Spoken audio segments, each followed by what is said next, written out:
L'enregistrement qui va suivre est une lecture d'un article publié sur mon blog Moins c'est mieux, que vous pouvez retrouver à l'adresse moinsetmieux.com. C'est quoi la vérité? C'est vrai, c'est quoi en fait la vérité? Tout le monde brandit ce mot avec l'assurance que chacun comprend bien de quoi il s'agit. Il faut dire la vérité. Ça n'est pas vrai, c'est un mensonge. Des enquêteurs, des journalistes, des juges, des chercheurs passent littéralement leur vie à la recherche de la vérité. Nous enseignons à nos enfants qu'il faut dire la vérité. Ce concept est érigé en valeur suprême, au point même, paradoxalement, d'ouvrir grand la porte aux manipulateurs de toutes sortes qui la brandissent comme un bouclier, vous accusant, vous, de mentir, avec à l'appui des preuves irréfutables que ce sont eux qui la disent, cette vérité. Comme s'il n'y avait, pour chaque situation, qu'une seule vérité. Je vous mets au défi, là, tout de suite, de me définir ce qu'est pour vous la vérité. Prenez un papier, un stylo et allez-y. Rédigez votre définition de la vérité. Et petit bonus, interdit de dire nature de ce qui est vrai. C'est trop facile. Car du coup, la définition de vrai devient ce qui qualifie une vérité. Et là, on s'en sort plus, c'est le serpent qui se mord la queue. Ça y est, vous avez fini? Alors, pas si facile, hein? Et pourtant, tout le monde part du principe que le concept est acquis, qu'on sait tous de quoi il est question. Vous voulez savoir ce que moi j'en pense? Je pense que si la vérité est si complexe à définir, c'est parce qu'on ne l'a pas comprise. Aucun d'entre nous. Ce qui se conçoit bien s'énonce clairement, dit-on. Du coup, si on n'arrive pas à l'expliquer, c'est que le concept n'est pas clair. Puisque vous avez joué le jeu et tenté de définir le concept, je vais être bonne joueuse, moi aussi je m'y colle, et je vais vous donner ma définition de la vérité. Bah oui, je vais pas vous laisser comme ça quand même. Pour moi, la vérité, c'est la façon dont chacun perçoit son environnement et soi-même via sa propre subjectivité. Oui, oui, subjectivité. L'exact contraire de l'objectivité, qu'on rattache souvent à la vérité elle-même. Paradoxal? Contradictoire? Pas tant que ça. Je m'explique. On a chacun un taux vibratoire qui nous est propre, qui correspond à notre signature énergétique, autant qu'à la façon dont on réagit à ce qui nous entoure. Ce taux vibratoire modifie notre perception de notre environnement. C'est ce qui fait qu'aucune vie ne peut être vécue de la même façon qu'une autre, chacun ayant une signature énergétique unique, et donc une perception du monde unique. Mais à partir de là, si on a tous une façon personnelle et unique de percevoir le monde, comment définir une vérité qui serait valable pour tous, qui serait purement objective? Réponse, c'est impossible. Ça n'existe tout simplement pas. Ce qui nous est présenté comme étant la vérité n'est que le point de vue subjectif de gens qui ont décidé que leur subjectivité était plus importante, plus valable que la nôtre. Alors certes, certaines personnes peuvent dans certains domaines avoir un niveau d'expertise supérieur au nôtre, parce qu'ils ont passé plus de temps à étudier cette thématique que nous, ont vu plus, ont lu plus, ont expérimenté plus que nous sur ce sujet. Alors effectivement, leur point de vue, aussi subjectif soit-il, est possiblement plus éclairé que le nôtre, et source d'enrichissement et d'apprentissage pour nous. Cependant, est-ce que ça en fait une vérité pour autant? Certainement pas, car la façon dont ils ont interprété ce qu'ils ont vu, lu et expérimenté leur est propre. Et si nous avions vu, lu et expérimenté exactement la même chose qu'eux, notre conclusion en serait différente, parce que notre signature énergétique et donc notre taux vibratoire est différent du leur. Mais qu'est-ce que le taux vibratoire a à voir là-dedans? Notre taux vibratoire, c'est un peu notre système d'exploitation personnel, si vous voulez. C'est notre interface avec le monde qui nous entoure, mais aussi avec nos ressentis personnels, internes et externes. Imaginez que l'on vive tous entourés d'une bulle invisible. Cette bulle ne nous quitte jamais, nous ne pouvons pas en sortir. Elle fait même tellement partie de nous qu'on ne se rend pas compte qu'elle est là.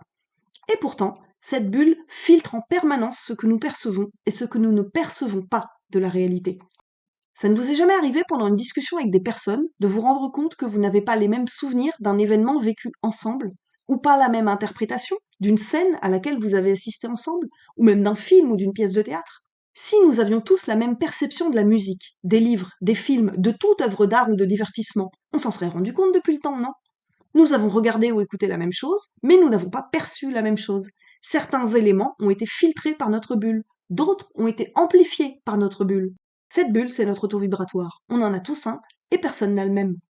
Et ce taux vibratoire, cette bulle, modifie toutes nos perceptions de ce qui existe, et se modifie également elle-même en fonction de ce que nous vivons. Eh bien oui, elle n'est pas imperméable, cette bulle, au contraire. Elle se nourrit en permanence de ce que la vie nous apporte, nos relations, nos expériences de vie, nos traumatismes, nos blessures, notre culture, notre éducation, notre réflexion personnelle, nos lectures. Cette bulle est aussi vivante que vous l'êtes, puisqu'elle fait partie de vous. Et pourtant, elle vous influence à chaque instant dans l'interprétation que vous faites de la réalité.